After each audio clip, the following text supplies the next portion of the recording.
So for the demonstration of this video, we shall be using Safari. Though we're using Safari, this is not just limited to Safari alone, as this works on all other browsers as well.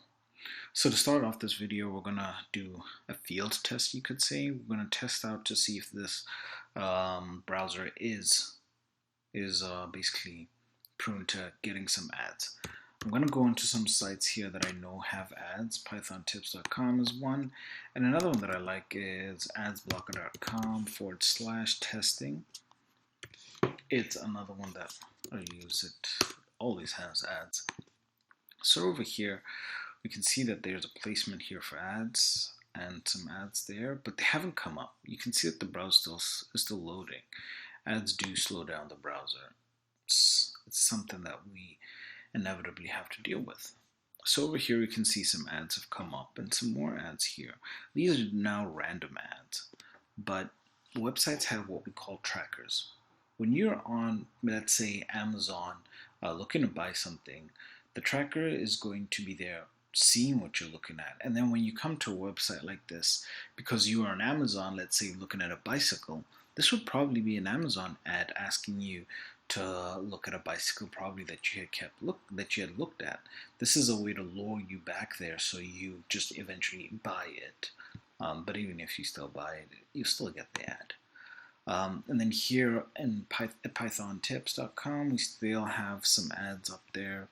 We've got some more ads here and some more ads here.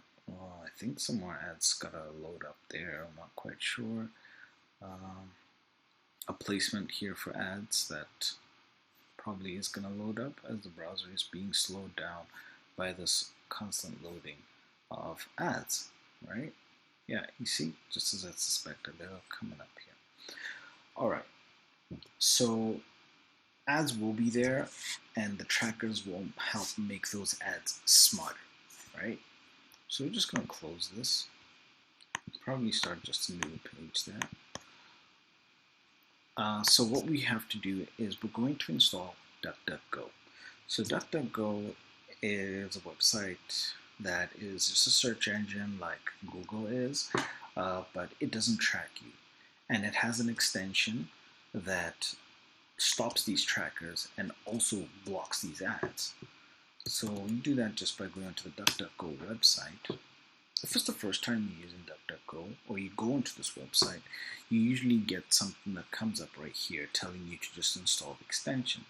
And oh yeah, this is the search engine. You just type what you're looking for right there and you go. As I've used it before, you can see I don't have that pop-up telling me to install the add-on right here at the right. So I can just scroll down and it's right there. And this is the same for any other browser. So I just add the DuckDuckGo extension to Safari. It's done downloading. Just a reminder there how it's done. I click over there. Click on DuckDuckGo. Yes, I do trust.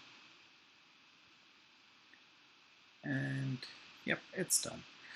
So DuckDuckGo installs its extension and it also makes itself my default search engine, which I really don't mind because I really actually prefer it to other search engines because it just doesn't track me and it's a really clean look. I will just do a search here for, let's say, Amazon,